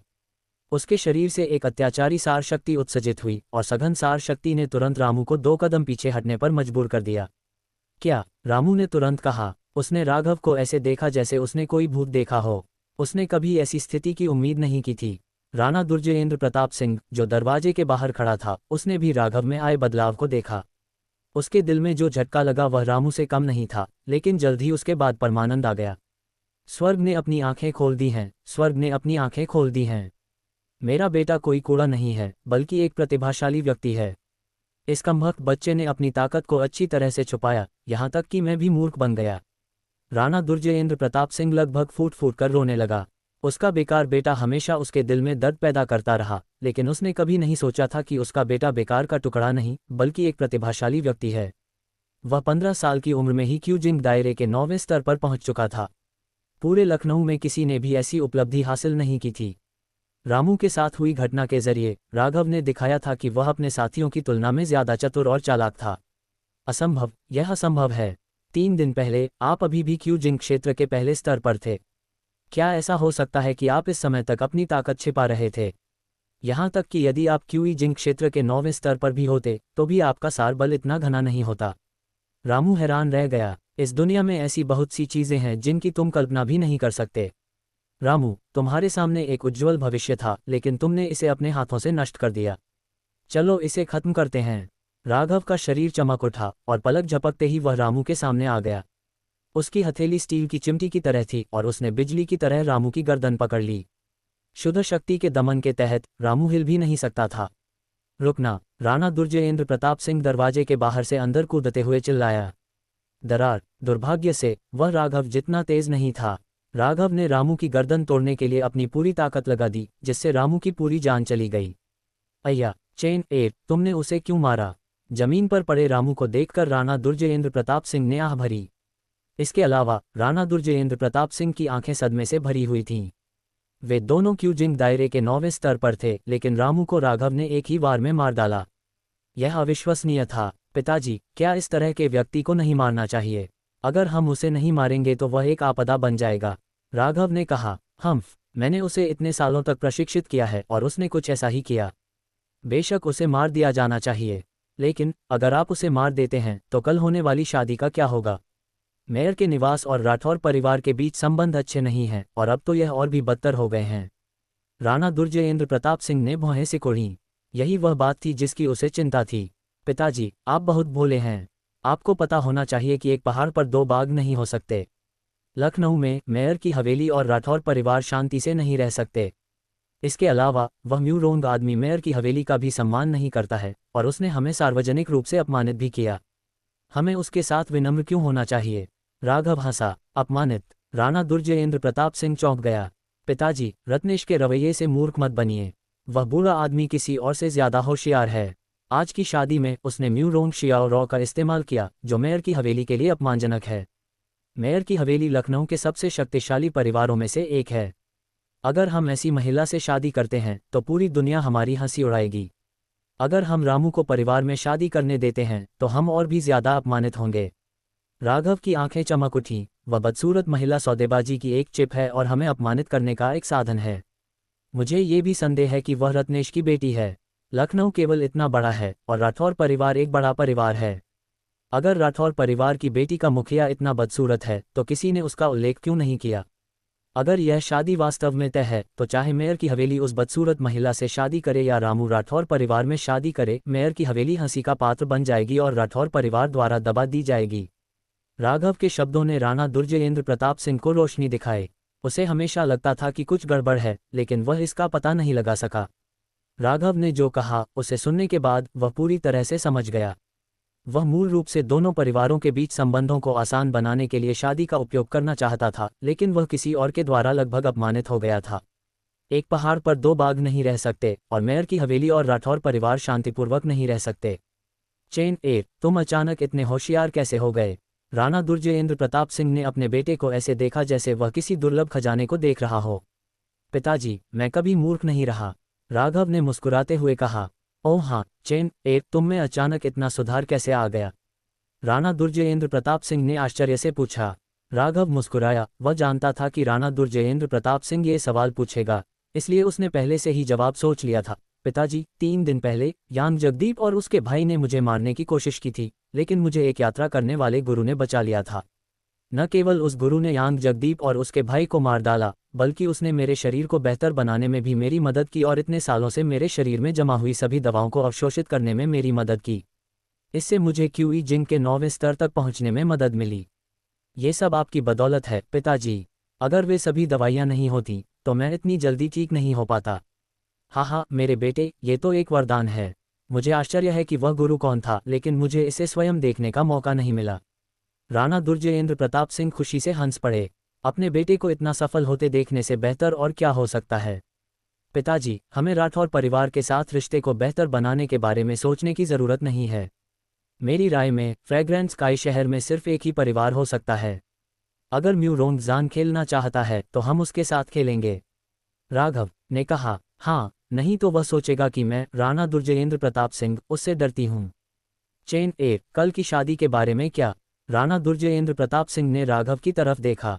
अगर यह पहले होता तो वह राघव से इस बारे में कभी बात नहीं करता, लेकिन अब जब उसका बेटा बदल गया है तो शायद उसे बेहतर विचार आता। जो लोग दूसरों को अपमानित करते हैं उन्हें दूसरों द्वारा अपमानित किया जाएगा। राघव का चेहरा ठंडा पड़ गया। पिंकी की उपस्थिति ने पहले ही मेयर की हवेली की प्रतिष्ठा को नुकसान पहुंचाया है। अगर ऐसा है तो चलो जायसवाल परिवार को अपमानित करें और उन्हें लखनऊ में हंसी का पात्र बना दें। आप क्या करना चाहते हैं? राणा दुर्जयेंद्र प्रताप सिंह की आंखें चमक उठी। उन्हें नहीं पता था कि उनका बेटा क्या सोच रहा था। आराम से, वे रामू से शादी करने जा रहे हैं, है ना? किसी ऐसे व्यक्ति को खोजो जो एक कस्टम ताबूत बना सके। राघव ने मुस्कुराते हुए कहा। राघव की नज़र में एक दोस्त होता है और एक दुश्मन होता है। वह कभी भी अपने दुश्मन को खुश करने की कोशिश नहीं करेगा और जो लोग उसके खिलाफ जाते हैं उनका कभी भी अच्छा अंत नहीं होता। रामू ऐसा ही था और राठौर परिवार भी ऐसा ही होगा। एक पहाड़ दो बाघों को नहीं पकड़ सकता और राठौर परिवार से छुटकारा पाना वह पहली चीज थी जो राघव अपने पुनर्जन्म के बाद करना चाहता था। राणा दुर्जयेंद्र प्रताप सिंह मेयर था और फ्रेग्रेंस स्काई शहर में उसका स्थान था, इसलिए वह कायर नहीं था। ये कहना झूठ होगा कि वह राठौर परिवार से छुटकारा नहीं चाहता था। इसके अलावा राघव को उसकी एकमात्र उम्मीद कहा जा सकता है। अब जब उसका निकम्मा बेटा अचानक इतना समझदार और दूरदर्शी हो गया है, तो वह खुश होने से खुद को नहीं रोक पाया। अगर उसका बेटा कहता है कि वह ये करेगा, तो वह ये करेगा। अगले दिन मेयर की हवेली अभी भी लालटेन और झंडियों से सजी हुई थी, और यह पिछले दिन की तुलना में और भी अधिक जीवंत थी। जहां तक रामू की मौत का सवाल है, राणा दुर्जयेंद्र प्रताप सिंह और उसके बेटे के अलावा किसी को नहीं पता था। भील परिवार के पहरेदार और नौकर हंसना बंद नहीं कर सके। कल रामू ने मेयर की हवेली के चारों ओर मुरोंग शियाओरो को लाया, और कई लोगों ने मुरोंग शियाओरो के चेहरे को देखा। ये वास्तव में एक आश्चर्यजनक सुंदरता थी, और युवा स्वामी के लिए ऐसी पत्नी से शादी करने में सक्षम होने के लिए उसने अपने पिछले जीवन में धूप जलाई होगी। लखनऊ में लंबे और मजबूत म्यूरोंग पिता और बेटी लंबे घोड़ों पर सवार थे, और उनके पीछे राठौर परिवार के कुछ युवा प्रतिभाशाली लोग थे। उन सभी के चेहरे पर घमंडी भाव थे, और शादी का जुलूस कम से कम 3 मील लंबा था और पीछे 8 गाड़ियां थीं। जैसे ही बारात मेयर के आवास की ओर बढ़ी, रास्ते में भारी हंगामा मच गया। हे भगवान, क्या वह एक महिला है? ऐसा क्यों लग रहा है कि वह खेल रही है? उफ, मुझे उल्टी आने वाली है। राठौर परिवार की युवा महिला बहुत सुंदर है, और मैंने सुना है कि मेयर की हवेली का युवा मालिक एक युवा प्रतिभा है। क्या वह अभी भी इस तरह रह सकता है? मेयर का भवन युवा मालिक को अग्निकुंड में धकेल रहा है। मेयर के भवन के बाहर लोगों का सैलाब उमड़ पड़ा था। राणा दुर्जयेंद्र प्रताप सिंह और उसका बेटा मेयर के भवन के गेट के बाहर खड़े थे, धीरे धीरे आ रही ड्रैगन जैसी बारात को देख रहे थे। उनके चेहरों पर एक व्यंग्यात्मक भाव उभर आया। देखा पिताजी, रत्नेश ने परिवार में शादी करने को लेकर इतना बड़ा हंगामा किया। हमें हंसी का पात्र बनाने के अलावा वह गति के मामले में भी हमें दबाना चाहता है। राघव ने कहा। हम देखते हैं आज हंसी का पात्र कौन बनेगा। राणा दुर्जयेंद्र प्रताप सिंह ने नाक में दम कर दिया। हाँ, भाई जियांग, मैं रत्नेश दुल्हन का स्वागत करने के लिए यहाँ हूँ। क्या रामू का दामाद तैयार है? रत्नेश की आवाज़ बहुत ऊंची थी, जो दुल्हन शब्द पर जोर दे रही थी। बेशक, मेरा बेटा कल तैयार था। चेनेर, जाओ और अपने भाई को बुलाओ। राणा दुर्जयेंद्र प्रताप सिंह हंसे। चाचा म्यूरोंग, कृपया एक क्षण रुकें। मैं जाकर अपने भाई को आमंत्रित करता हूँ। राघव ने रत्नेश पर अपनी मुट्ठियां कसी और चला गया। भीलजान ने लाल लबादा पहना हुआ था और खुशी से झूम रही थी। भीलशियाओरो ने फीनिक्स का मुकुट और लाल लबादा पहना हुआ था। उसके चेहरे पर शर्मीली अभिव्यक्ति थी। उन्हें एक बार देखने पर ही 3 दिन के लिए पेट भर जाता था। बहुत से लोगों में भीलशियाओरो को दूसरी बार देखने की हिम्मत नहीं थी। बहन, तुम्हें भगवान ने लोगों को सताने के लिए भेजा होगा। ये कल्पना करना कठिन था कि म्यूरोंग शियाओरो से शादी करने के बाद एक आदमी अपना जीवन कैसे जिएगा। कदम। कुछ ही देर बाद हवेली के अंदर से एक जोरदार चीख सुनाई दी। उसके बाद राघव अपने कंधे पर एक बड़ा सा काला ताबूत लेकर सामने के दरवाजे पर आया। डोंग। राघव ने लापरवाही से ताबूत को मुख्य द्वार के बाहर फेंक दिया। ताबूत का सिर जायसवाल परिवार की शादी की बारात की ओर था। ताबूत के ऊपर एक बड़ा शब्द लिखा था, स्मारक, जो बहुत ही आकर्षक था। श्वा। अनगिनत निगाहें इस रहस्यमय ताबूत पर पड़ीं, और शुरू में शोरगुल वाला दृश्य तुरंत शांत हो गया। वे क्या करने की कोशिश कर रहे थे? क्या किसी खुशी के मौके पर ताबूत लाना बहुत अशुभ नहीं था? नगर के राजा का महल क्या सोच रहा था? रत्नेश के चेहरे पर भाव बदल गए। उसने राणा दुर्जयेंद्र प्रताप सिंह की ओर देखा और चिल्लाया, भाई जियांग, इसका क्या मतलब है? मुझे बहुत खेद है। कल मेरे बड़े भाई की अचानक एक भयंकर बीमारी से मृत्यु हो गई। इसलिए लेडी गुडिया, आप केवल मेरे बड़े भाई की लाश से ही शादी कर सकती हैं। थोड़ा और अधिक आकर्षक दिखने के लिए मैंने जानबूझकर अपने बड़े भाई के लिए एक ताबूत बनाया। बेशक, मैंने अंदर दूल्हे की पोशाक भी पहनी थी। राघव ने ऊंची आवाज में कहा ताकि वहां मौजूद सभी लोग उसे स्पष्ट रूप से सुन सकें। क्या? तुरंत ही हर तरफ से चीख पुकार की आवाजें सुनाई देने लगीं। उन्होंने पहले कभी ऐसा नहीं देखा था। दुल्हन का ताबूत से स्वागत करना, चाहे रामू सच में मरा हो या नहीं, ये भील कबीले के चेहरे पर एक तमाचा था। ये तमाचा बहुत निर्दयी था। ये बात तब और भी सच हो गई जब भीलवंश शानदार तरीके से आया था। एक ताबूत ही भीलवंश की सारी गरिमा को नष्ट करने के लिए काफी था। राणा दुर्जयेंद्र प्रताप सिंह, ज्यादा दूर मत जाओ। रत्नेश क्रोधित हो गया। कोई बात नहीं, अंकल भील अभी भी परिवार के मुखिया हैं। आप इतनी अनुचित बात कैसे कर सकते हैं? आपका क्या मतलब है कि हम हद पार कर रहे हैं? आप मेरे बड़े भाई से शादी करने आए थे, लेकिन आपने यह नहीं बताया कि आप जिससे शादी कर रहे हैं वह मर चुका है या जिंदा है। जब राघव ने ये कहा तो कई लोगों को खून की उल्टी होने लगी। पता चला कि दुनिया में ऐसा कोई सिद्धांत भी है। राणा दुर्जयेंद्र प्रताप सिंह, मुझे बेवकूफ़ बनाने की कोशिश मत करो। रामू एक लेवल 9 क्यूई रियल मास्टर है। वह कल बिल्कुल ठीक था, वह आज रात कैसे मर सकता है? रत्नेश ने ठंडे स्वर में कहा। रामू ताबूत में है, अगर आपको मेरी बात पर यकीन नहीं है तो आप इसे खोलकर देख सकते हैं। आखिरकार वह भील कबीले का सदस्य है, राघव ने कहा। उसका लहजा अब पहले जैसा दोस्ताना नहीं था। राणा दुर्जयेंद्र प्रताप सिंह बस अपने हाथों को पीछे करके खड़ा था। उसने एक शब्द भी नहीं कहा, वह अपने बेटे के हालात से निपटने का इंतजार कर रहा था। राणा दुर्जयेंद्र प्रताप सिंह अपने बेटे के प्रदर्शन से काफी संतुष्ट थे। रत्नेश का सामना करते हुए वह इतना शांत और संयमित रहने में सक्षम था। यह ऐसा कुछ नहीं था जो एक साधारण युवक कर सकता था। आखिरकार रत्नेश क्यूई सागर के शिखर पर एक मास्टर था, बिल्कुल उसकी तरह। अरे वाह, हम यहाँ दुल्हन का स्वागत करने आए हैं, लेकिन मेयर के महल से तो ताबूत ही लाया गया। ये भील कबीले का अपमान है, भील कबीले के एक युवक ने श्राप दिया। हाँ, ये भाई सही कह रहा है। अगर हम अपमान के बारे में बात कर रहे हैं तो आप लोग ही हैं जिन्होंने पहले मेयर की हवेली का अपमान किया है। अपनी आंखें चौड़ी करके इस म्यूरोन पिंकी के चेहरे को देखो। क्या ये भील कबीले की ईमानदारी है? यहाँ मौजूद सभी पुरुषों, मैं आपसे पूछना चाहता हूँ, क्या आपको लगता है कि यह अपमान है? म्यूरोन पिंकी से शादी करने की हिम्मत कौन करता है? आगे आओ और मुझे दिखाओ। राघव जोर से हंसा। उसे अपने दुश्मनों से लड़ना पसंद था। उसे अपने दुश्मनों के साथ विनम्र होने की कोई ज़रूरत नहीं थी। जब उसने ये कहा तो सभी पुरुषों के चेहरे हरे हो गए। धिक्कार है, इस बदसूरत महिला से शादी करने के बजाय वे खुद को मार डालना पसंद करेंगे। म्यूरोन कबीला एक बड़ा कबीला था, लेकिन उन्होंने मेयर की हवेली से शादी करने के लिए इतनी बदसूरत महिला को बाहर निकाला। ऐसा लग रहा था कि भील कबीले ने ही सबसे पहले मेयर की हवेली का अपमान किया था। इसके अलावा ये बदसूरत महिला रत्नेश की बेटी है या नहीं, मुझे डर है। राघव ने उपहास किया। अच्छा, कितना तेज तर्रार बच्चा है। हर कोई कहता है कि राघव लखनऊ में एक प्रसिद्ध सुखवादी कचरा है, लेकिन किसने सोचा होगा कि वह इतना षड्यंत्रकारी होगा। जियांग जेन है, मैं रत्नेश याद रखूंगा कि आज क्या हुआ। अब से म्यूरोन कबीला और मेयर की हवेली दुश्मन होंगे। रत्नेश गुस्से में था और उसने राघव को देखने का तरीका बदल दिया। वह मूर्ख नहीं था, इसके विपरीत वह बहुत चतुर था। पिछले दिन से जब राघव ने सुझाव दिया कि राघव को भील कबीले में शादी करनी चाहिए, आज तक सब कुछ राघव द्वारा योजनाबद्ध था। ये कहा जा सकता है कि यह भील कबीले के चेहरे पर एक थप्पड़ था। यहाँ तक कि रत्नेश भी इतनी कम उम्र में ऐसी योजना बनाने के लिए राघव की प्रशंसा करने से खुद को रोक नहीं सका। बहुत बढ़िया, भले ही हम दुश्मन हो, मेयर की हवेली को कोई परवाह नहीं है। मैं भील कबीले से अपने बड़े भाई से शादी करने के लिए कहता हूँ, और मुझे ताबूत की कीमत भेजना मत भूलना। ये ताबूत बहुत महंगा है, राघव ने ऊंची आवाज में कहा। जैसे ही ये शब्द निकले, भील कबीले के सवार लड़खड़ा गए और लगभग अपने घोड़ों से गिर गए। यह आदमी बहुत बेशर्म था। जब भील परिवार के सभी लोगों ने ये देखा तो वे सभी अचंभित रह गए। ये दूसरा यंग मास्टर बहुत ही विदेशी था। ये पहले वाला सिल्क पेंट कचरा कैसे था? ये सोचना कि वह रत्नेश को सीधे चुनौती देने की हिम्मत करेगा, यह ऐसा था जैसे वह बिल्कुल अलग व्यक्ति था। और फिर युवा स्वामी अचानक क्यों मर गया? क्या ये हो सकता है कि वह क्रोध से मर गया हो? हालांकि अब यह महत्वपूर्ण नहीं था। वास्तव में महापौर की नज़र में सबसे महत्वपूर्ण व्यक्ति दूसरा युवा मास्टर था। बहुत बेशर्म, बहुत भयावह, बहुत प्रतिभाशाली सूर्यांशी कबीले के दूसरे युवा स्वामी ने भील कबीले के चेहरे पर बेरहमी से थप्पड़ मारा और शादी का जुलूस अचानक लखनऊ का हंसी का पात्र बन गया। अच्छा, राणा दुर्जयेंद्र प्रताप सिंह, तुम और तुम्हारे पिता बस इंतजार करो।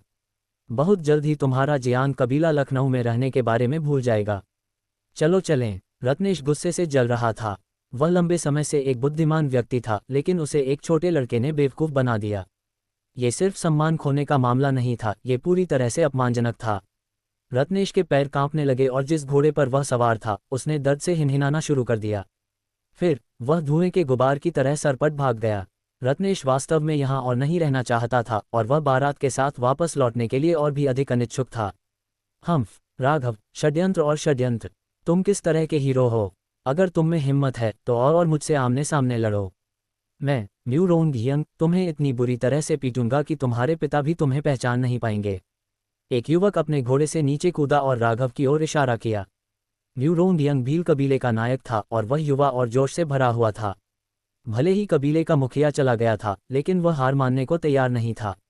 चूंकि भील कबीले ने अपना सम्मान खो दिया था, अगर वह राघव को पीटने के लिए बल का उपयोग कर सकता था तो वह अपना गुस्सा निकाल सकता था और साबित कर सकता था कि भील कबीले के प्रतिभाशाली लोग सूर्यांशी कबीले के सुखवादी बेटों से कहीं अधिक मजबूत थे। ये सही है राघव, क्या तुम सच में लड़ने की हिम्मत रखते हो?